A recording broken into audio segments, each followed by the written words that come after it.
Welcome to the Workshed! Let's take a look at the history of the Nintendo handheld consoles. To be considered a console, we're talking about cartridge-based, multi-game platforms. So sorry, mini classics, Pocket Pikachu, also known as Pokemon Pikachu, Pocket Pikachu 2, Pokemon Mini, or Pokewalker.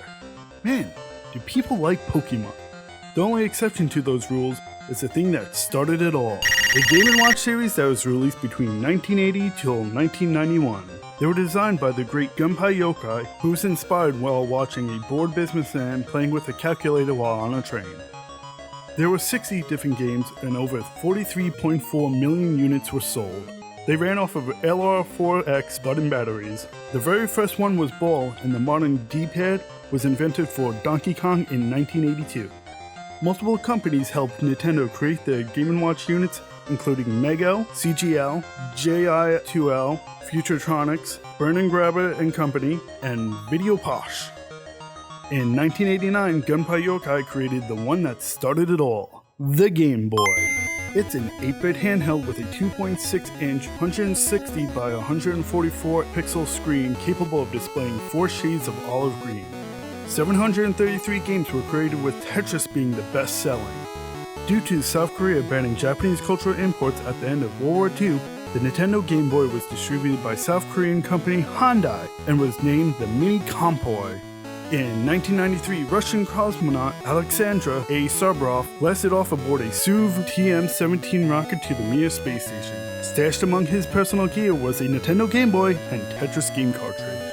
That Game Boy spent 197 days aboard Mir with Sabrov, and upon returning to Earth was auctioned off at a Russian space history auction at Sotheby's Auction House in 1996 for $1,220, which is inflated for today $1,918. January 1st, 1995, Nintendo released several Game Boy models with colored cases advertising them in the Play It Loud campaign. The Play It Loud screens also have a darker border than the normal Game Boy. In 1995, the unsuccessful Virtual Boy was also created by Gunpei Yokoi. It was originally $180, which is adjusted for inflation to be around $290 today. Only 770,000 Virtual Boy units were sold, and it weighed around 5 pounds with only 22 games released. The original prototype for the Virtual Boy was blue and was actually supposed to be worn on the player's head like goggles, which would have been a lot better. The prototype also had a screen on the controller, but the purpose for that is unknown. Even though there was an expansion port for 2-player modes, the cable that made this possible was never released due to the fact that the system was discontinued so quickly. A full-color Virtual Boy was impossible to release in 1995 due to the fact that high-efficiency blue and green LEDs only became available in 1996. The Virtual Boy, which uses an oscillating mirror to transform a 1D line of dots to a 2D field of dots, requires high-performance LEDs in order to function correctly. Without the high-efficiency blue and green LEDs, the Virtual Boy was stuck with a red-only display. To make up for the poor performance of the Virtual Boy, Gunpei Yokoi made the Game Boy Pocket in 1996. Sadly, this was Gunpei Yokoi's last Nintendo product before being struck and killed by a car on October 4th, 1997. The Game Boy Pocket was a smaller and lighter version with a sharper screen with more black and white coloring. The link cable port was also changed to the smaller Generation 2 link cable. 2 years later, Nintendo added a backlight to the Pocket and released the Game Boy Light exclusively in Japan. So lucky! However, later that year, everyone got the Game Boy Color designed by Satoru Okada. The Game Boy Color logo has different colors for each letter in the word color to represent each of the colors the system was originally manufactured in. There was 469 games for the system, with Pokemon Gold and Silver as the top seller, and notably introduced motion controls with Kirby Tilt and Tumble. 2001 brought on the release of the Game Boy Advance. 81.51 million units were sold with a library of 1,075 games, with predictably Pokemon Ruby and Sapphire as the top seller, with Fire Red and Leaf Green in second, followed by Pokemon Emerald. The Game Boy Advance brought on the concept of multi-card and single-card multiplayer gameplay, where not everyone needs the game to play together. Once again, 2 years later, an improved version with a lit screen was released in the form of the Game Boy Advance SP. The SP stands for Special, and there were actually 2 different models. The AGS-001 was front-lit, while in September 2005, the AGS-101 was backlit. Sadly, this was the last system to play physical original Game Boy games.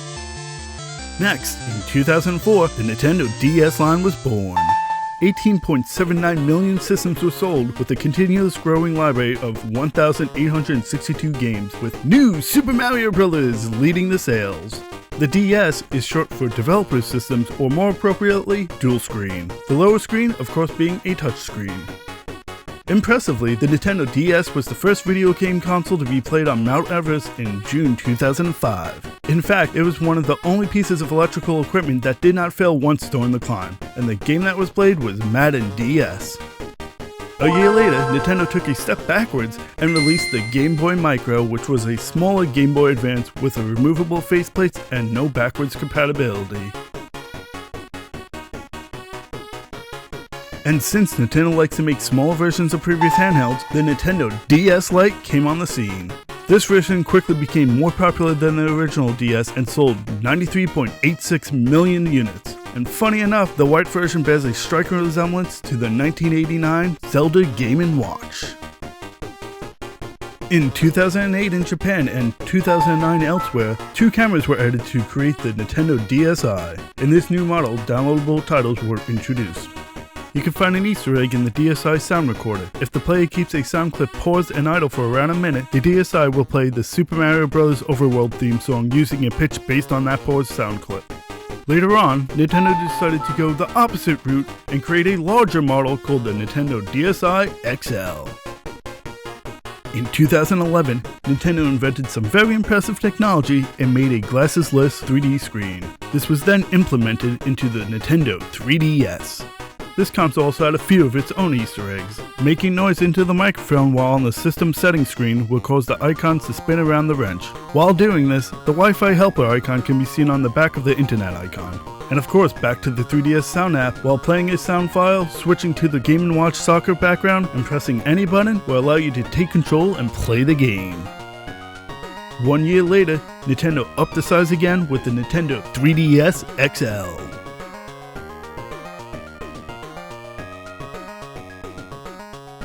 Upon the release of the new Pokemon game, Nintendo decided they needed a system made for kids ages 4 to 6 because the 3DS 3-dimensional effect is not recommended for children 6 and under. This is why the cheaper but larger 2DS was made. It actually has a single touchscreen, but the casing creates the illusion of 2 screens and plastic covers the top screen area to prevent it from being touched. Although the screen has no 3D capabilities, you can still use the 3D camera to take pictures. Nintendo then lost their mind and forgot how to make names that weren't confusing for everything. Thus came the new Nintendo 3DS. This version was originally not going to be released in America due to the XL versions of previous models being more popular, but the demand for the swappable faceplates exclusive to the normal size model brought this version to the US almost a year later. Oddly enough, no AC adapter was included due to it using the same cables since the DSi. Instead, America got the new Nintendo 3DS XL at the initial launch. This too, you had to purchase an AC adapter separately unless you owned a previous model.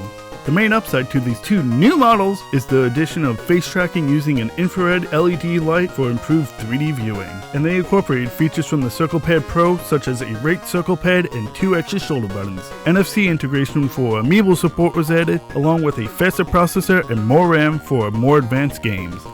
And now, we're up to the current iteration of Nintendo's handheld portable consoles, the Nintendo Switch! The Switch is an interesting concept where it's a hybrid home portable console. It has a docking stand to play on your TV like a traditional console, but you can attach the controls to the side and play on the go like a portable console. Also, in portable fashion, games can be either downloaded or played off of game cards. Due to their physical size, Nintendo Switch game cards have been coated with denatonium benzoate, a non-toxic, bitter-tasting agent, as a safety precaution against accidental consumption by young children. This whole new system is a great concept, and I can't wait to see where it goes from here.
Thank you so much for watching.